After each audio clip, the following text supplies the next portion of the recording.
बालक हत्या में संलग्न रहल 5 जने आरोपी गिरफ्तार। सिमरा विमानस्थल से 2 लाख रुपया भारू सहित भारतीय नागरिक पकड़ाई। पिछला 24 घंटा में 10,319 जने में कोरोना संक्रमण पुष्टि। 4 जने की मृत्यु। सिरहा में ट्रैक्टर और मोटरसाइकिल लड़ला पर 1 जने की मृत्यु और दोसर 1 जने घायल।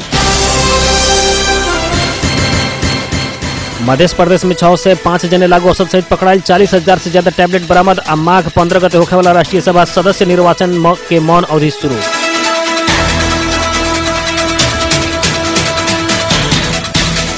नमस्कार। 12 जिला के सिमरौनगढ़ में रहल रेडियो बादल 89 मेगाहर्ट्ज तथा इंटरनेट ऑनलाइन के www.radiobadal.com अहाम्र पात्र में दुनिया भर के साथ प्रसारण हो रहल बादल खबर में स्वागत करता हम नूर आलम बादशाह। अब खबर विस्तार में।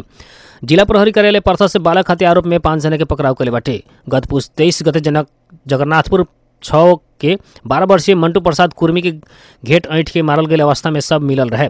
उक्त घटना में संलग्न रहल आरोप में वो लोग पकड़ाव परल आज और सार्वजनिक कल गई बाटे। पकड़ाव पड़े वाले में जगन्नाथपुर 6 के 64 वर्षीय गुवारी राउत अहिर, 55 वर्षीय नग राउत अहिर, 32 वर्षीय शत्रु प्रसाद यादव, मनमोहन प्रसाद यादव और रोहन प्रसाद यादव रहल बानी। वो लोग के परसा के छिपहर माई गाँव पालिका 6 भिसवा स्थित नेपाल भारत सीमा नाका से पकड़ाव करके थप अनुसंधान हो रहल प्रहरी जानकारी दिले बाटे। सिमरा विमानस्थल से 2 लाख रुपया भारतीय रुपया भारू सहित 1 जने भारतीय नागरिक पकड़ाव पड़ल बानी। नेपाल में प्रतिबंध कल गई भारतीय रुपया 2 लाख सहित भारत के बिहार नवादा थाना अकबरपुर के 38 वर्षीय शिवशंकर बबलू काल पकड़ाइल बनी। 12 के जीतपुर सिमरा उप महानगर पालिका वार्ड नंबर 1 स्थित सिमरा विमानस्थल से शिवशंकर के 2 लाख भारतीय रुपया सहित पकड़ाव कल गई प्रहरी जानकारी दिल बाटे। बरामद नगद सहित शिवशंकर के आवश्यक कार्रवाई के खातिर क्षेत्रीय राजस्व अनुसंधान कार्यालय भेजल गई प्रहरी जानकारी दिल बा। पिछला 24 घंटा में 10,319 जने में कोरोना संक्रमण पुष्टि भइल बाटे। ई संगे देश भर सक्रिय संक्रमित के संख्या 82,550 पुगल बाटे। स्वास्थ्य तथा जनसंख्या मंत्रालय के अनुसार पिछला 24 घंटा में 21,201 जने में कोरोना परीक्षण भइल रहे। वही अवधि में ठीक होखे वाला के संख्या 2540 जने रहल बाटे। ऐसे ही पिछला 24 घंटा में कोरोना से 4 जने के मृत्यु भइल बाटे। ई संगे देश भर कोरोना से जान गंवावे वाला के कुल संख्या 11,659 पुगल बाटे।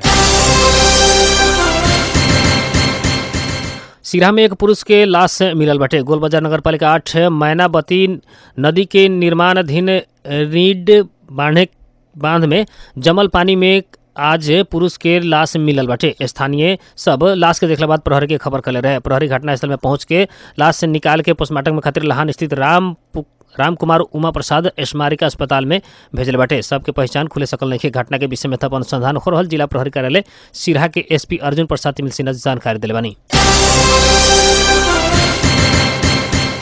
ऐसे ही सिरहा में ट्रैक्टर और मोटरसाइकिल लड़ला से 1 जने के मृत्यु भइल बाटे। एक दोसर जने घायल भइल बानी। मृत्यु होखला में मोटरसाइकिल सवार सिरहा के विष्णुपुर गांव पालिका 2 गढ़िया के मुकेश कुमार यादव रहल बानी त उहे स्थान के प्रवीण यादव घायल भइल बानी।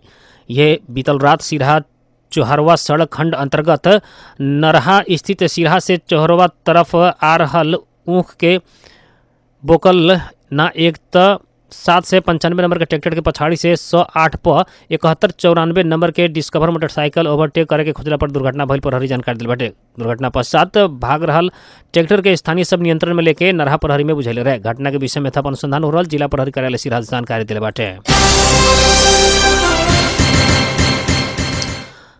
गांजा सहित सरलाई के हरिवंश से दंपति पकड़ाव पड़ल बानी। पकड़ाव पड़े वाले में बागमती नगर पालिका 12 करमैया के 38 वर्षीय रुद्र बहादुर अधिकारी और उनकर 30 वर्षीय पत्नी रीचा अधिकारी रहल बानी। हरिवन नगर पालिका 8 पुरानका बाजार स्थित भीतरी सड़क खंड से 68 प 4972 नंबर के मोटरसाइकिल में सवार उन लोग के पकड़ाव कल गई।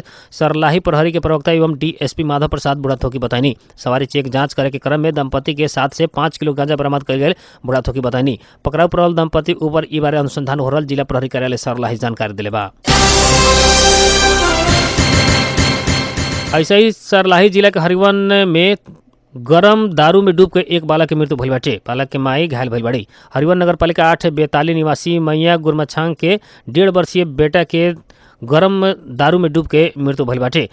शनिचर के संझिया घर में दारू बनावे के क्रम में बालक अचानक तुरंत के बारल आग से निकालल गए गरम दारू के बर्तन में पड़ल रहने। घायल भइल बालक के तत्काल इलाज के खातिर हरिवन स्थित नमूना अस्पताल पहुंचावल गेल रहे। नमूना में प्रारंभिक उपचार बाद थप इलाज के खातिर रात के एम्बुलेंस में काठमांडू ले जाके क्रम में दक्षिण काली पहुंचला बाद बालक की मृत्यु भइल बाटे। बेटा के बचाव के क्रम में माई के भी दारू से शरीर जरल बाटे। उनकर हाथ से दारू से जरला पर बहुत घाव लागल बाटे। बालक के पिता रोजगारी के सिलसिला में विदेश में बानी। घटना के विषय में थप अनुसंधान हो रहल प्रहरी जानकारी दिले बा।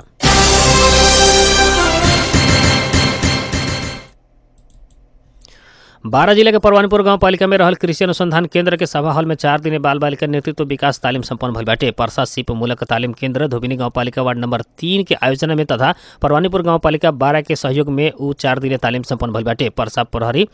परसा सिप मुलुक तालीम केंद्र धोबिनी गांव पालिका वार्ड नंबर 4 के अध्यक्ष सुरेश पटेल के अध्यक्षता में तथा परवानीपुर गांव पालिका वार्ड नंबर 4 के वार्ड अध्यक्ष गजेंद्र प्रसाद पटेल के प्रमुख अतिथिता में उक्त तालीम संपन्न भइल बाटे। तालीम के समापन कार्यक्रम में प्रमुख अतिथि पटेल के अब नेतृत्व कैसे कल जाई आ एकर प्रयोग कहाँ कहल जाई कह के बारे में तालीम में सिखावल गयल आ एकर सदुपयोग करेला बाल बालिका सबसे आग्रह कल गेल है। तालीम में परवानीपुर गांव पालिका के प्रशासकीय अधिकृत सुनील प्रसाद चौरसिया समेत अपन धारणा रखले रहनी। तालीम में 60 जने बाल बालिका सहित के सहभागी रहे।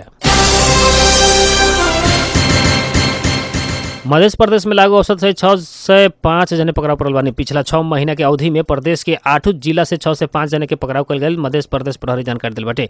मध्य प्रदेश के प्रहरी प्रवक्ता प्रहरी उपरीक्षक तुल बहादुर कार्की चालू आर्थिक वर्ष के 6 महीना में 594 पुरुष और 11 महिला के लागू औसत सहित पकड़ाव कल गई बताईनी। ये अवधि में प्रहरी गांजा 100719 किलो, ब्राउन शुगर 134 ग्राम, चरस 46 kilo, heroine 38 gram, डाइलेक्स DC 90 litre, tablet 40,007 से 28 पीसा, इंजेक्शन 22,446 पीस बरामद कल प्रहरी प्रवक्ता कार की जानकारी दिल बानी। करोड़ों के भंसार छली के सामान भी बरामद कल गए बाटे। प्रदेश के विभिन्न जिला से प्रहरी 6 महीने के अवधि में करोड़ों के भंसार छली करके नेपाल लियावल सामान सब बरामद कल बाटे। सावन से पूछ तक प्रहरी 18 करोड़ 8,51,156 रुपया बराबर के सामग्री बरामद कल प्रवक्ता कार की जानकारी दिल बानी। प्रहरी किराना सामग्री, विद्युतीय सामग्री, सवारी साधन, अपार्ट पुर्जा, लता कपड़ा, फैंसी तथा अन्य सामान सोना आ चांदी बरामद कल गए आ 1 से 4 जने के नियंत्रण में लिहल प्रदेश प्रहरी जानकारी दिले बाटे। अदालत से भइल 5 दशक पहले के सयो फैसला करने न भइला पर मध्य प्रदेश में दंडहीनता मौलात गईल बाटे। अपराधी सब खुलेआम घूम रहल बा।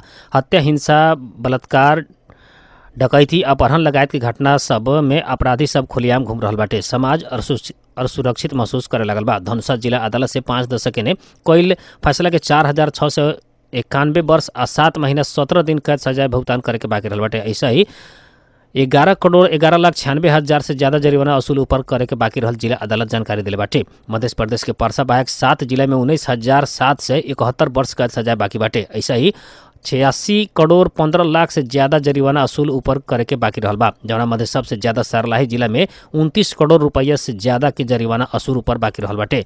पंचायतकालीन समय में भइल अदालत के फैसला अभी तक कानूनी न भइला से पीड़ित के मनोबल गिरल बाटे त अपराधी के मनोबल बढ़त गइल बाटे। दोषी सबके सजाए न मिलला पर खुलेआम उ लोग घूम रहल बाटे, जौना कारण समाज में और असुरक्षा बढ़ल व्यापक जनगुनासो आइल बाटे।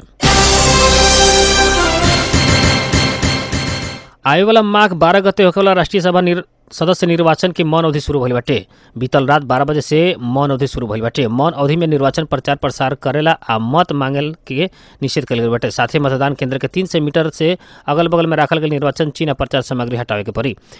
SMS, फेसबुक, फाइबर जैसन विद्युतीय माध्यम से भी निर्वाचन प्रचार करे के ना मिली निर्वाचन आयोग जानकारी दिल बाटे। मौन अवधि में उम्मीदवार आ कोनो राजनीतिक दल के प्रचार होखेवाला करके समाचार आ सूचना प्रकाशन व प्रसारण करे के निषेध कल गई बाटे। साथ ही निर्वाचन आयोग से निर्वाचन मंडल के अंतिम मतदानावली विवरण संगे देख के यकीन करके मतदान करेला व्यवस्था मिलावेला संबंधित निर्वाचन अधिकृत निर्देशन समेत दिले बाटे। राष्ट्रीय सभा अधिकृत होके लागल 19 सीट के खातिर 7 प्रदेश में माघ 12 गते चुनाव हो रहल बाटे। निर्वाचन में 9 दल के 43 जने उम्मीदवार रहल बानी।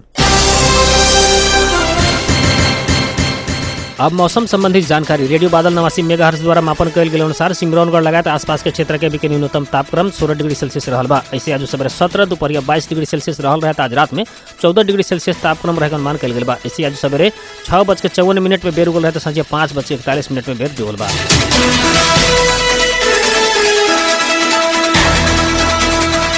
आज के खातिर बादल खबर इतने जाते प्रमुख खबर एक बार फिर से। बालक हत्या में संलग्न रहल 5 जने आरोपी गिरफ्तार। सिमरा विमानस्थल से 2 लाख रुपया भारू सहित भारतीय नागरिक पकड़ाई।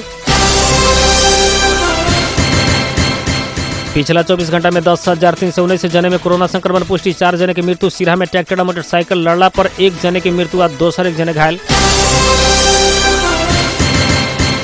मध्य प्रदेश से 6 से 5 जने लागू औषध सहित पकड़ाली। 40,000 से ज्यादा टैबलेट बरामद। माघ 12 गते होखेवाला राष्ट्रीय सभा सदस्य निर्वाचन के मौन अवधि शुरू।